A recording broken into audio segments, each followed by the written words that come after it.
Alright, hey everyone, I just wanted to have a quick note before this video. I am shifting around my channel a little bit. It's been only about 9 months since I've had this channel, and I'm still finding my way through got some noise out here. I'm still finding my way through exactly how I want this channel to function. I love video, I love making video, and so I want to keep doing it. Every week with this weekly astrology, it's been like a big production to edit and produce towards the weekend, and it's really taken up a lot of my time. It reminds me when I was in school and there's these deadlines and tests, and that sort of school trauma I'm kind of reenacting a little bit with having those big deadlines at the end of the week. So I'm shifting things around a little bit. I've decided to maybe this week go with releasing shorter clips to talk about the transits in shorter videos as they're happening, and release these videos during the week.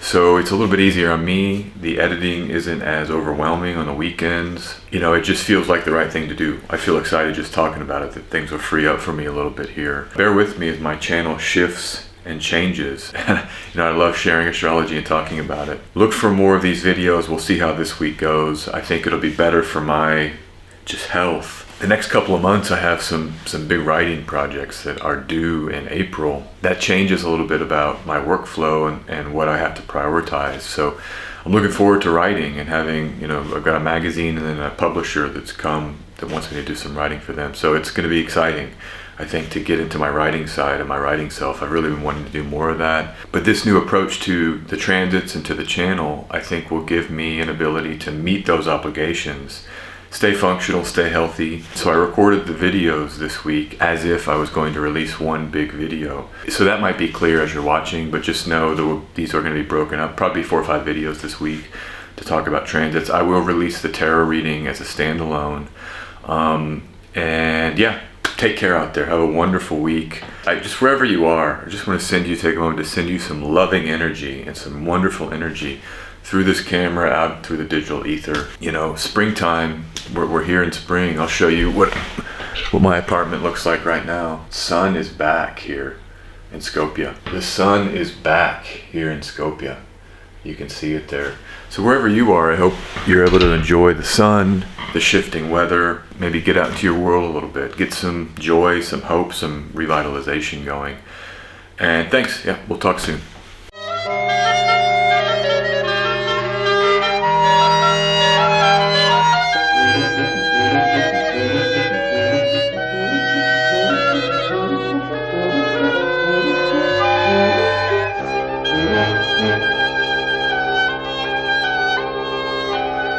So the astrology of the week of 1 March 2021 to 7 March 2021 is really about emboldening our thinking and our analytical capacity. Mars will enter Gemini this week, and Mercury and Jupiter will join each other in Aquarius in Jupiter's Egyptian term, adding to this theme of the power of the intellect and our ability to use the mind and its discernment. All right. Really glad you're here. Glad to be here. Welcome to the week of astrology. There's been challenges, right? But I can really feel things loosening up, and we're in this mutable period, Pisces season, with a lot of mutable placements in the sky. And so this week is adding another mutable placement, Mars, into Gemini. And so embrace the changes, embrace the idea of uncertainty and of transition. We start the week here with a Libra moon, this lovely waning Libra moon. And the cool thing about this Libra moon is the ruler of Libra, Venus, is doing so well in Pisces. Its condition is very, very strong. Venus is in its exaltation, Pisces. Sometimes we think about the sign of a planet's exaltation as being a place where it's raised up and maybe worshipped or treated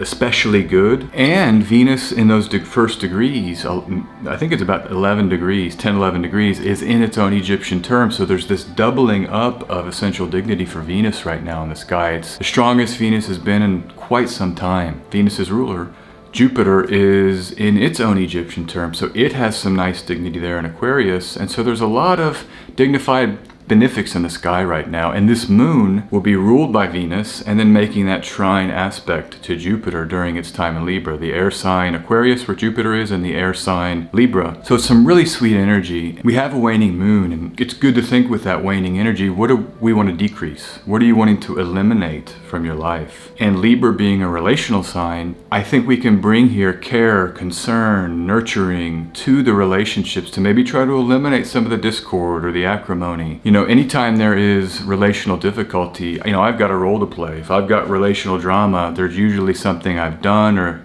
haven't done to contribute to that. So I'm always a big fan of ownership, self-ownership, you know, coming back on my part in things. And sometimes that just means, hey, this person is not suitable for me, so I need to quit engaging. So it can be, even if it's a person that's really toxic, I still have a part if I'm continuing to go into a toxic situation and expecting something to meet my needs there when that's not happening. So that's one extreme, all the way to an extreme where I'm maybe the toxic one and I've got to change, or that relationship may be threatened. But this is the contemplation and the set of questions that I think this Libra moon gives to us, because it's this waning energy. So amends making, coming together, concordance is one of my favorite keywords for Libra. It's the agreements that we make with people, but we're here to make an agreement in the sign of Libra.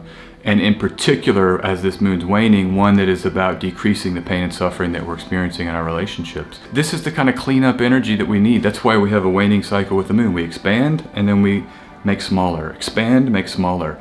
It's the nature of life, right? Contract, expand, contract, expand. It's how you move things forward. And then the other thing with Libra is that it's that air sign with Mercury ruling by night triplicity. And so there's a word component, a language component. Law is all about words. Wordsmithing the legalese to get it exactly right. But that's what Mercury can bring to the Libran energy. So it's good to just think about your words. We pick our words carefully. It's very much Mercury, Saturn, Venus is finding those words that are carefully chosen that can then heal or bring an agreement, that's the Venus, that can last, and that's the Saturn. And so that you can see where we get law. This is the kind of thing we might think about here with this Libra moon. You know, what do you want to agree on with people to eliminate the difficulties that our relationships are in? And I find this to be apropos. You see, it's a trine to Aquarius. And remember, we just had that heavy new moon in Aquarius that was so difficult for so many, that overweight, out of balance Aquarian jolt or, freeze that we just went through. And now as that dissipates, we get these other activations in the air trigon to spread the air energy out. It's like spreading butter over a piece of bread. You want to get it over the full surface area. Well, now we'll get some of that this week with this Libra moon to kick off the week, Mars entering Gemini later in the week. And so I feel like the energy is now more spread out and more in balance. So we can think about and use our Mercury. We can use our words and our language and our forethought to hit other parts of our lives. So look forward to that this week, and look forward to using this Libra moon in a way to maybe heal and take some of the pressure off the events of February 10th and 11th, when you had that climactic new moon with all those planets in Aquarius. And I think it's good here just to acknowledge, you have a need for harmony. I do. I have a need for harmonious things in my life.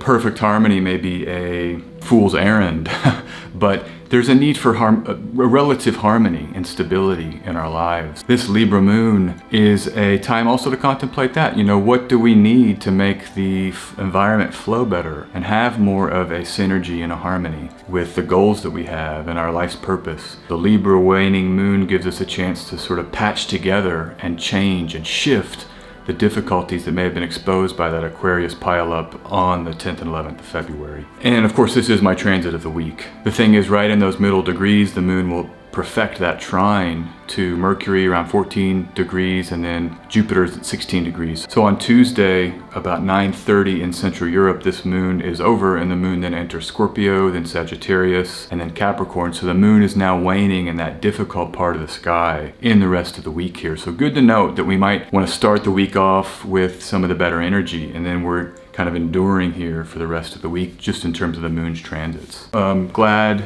to be here this week. Have a wonderful week ahead. And as always, you can book astrology readings and tarot readings with me, sjanderson144.com. Click here to schedule a reading right at the top. I love to read and I look forward to reading for you. Have an awesome week. And this air trine that's coming with the Libra moon, Mars in Gemini, and the Jupiter-Mercury conjunction in Aquarius is such a lovely way to balance out this late winter and kick us in to what should be a very lovely summer.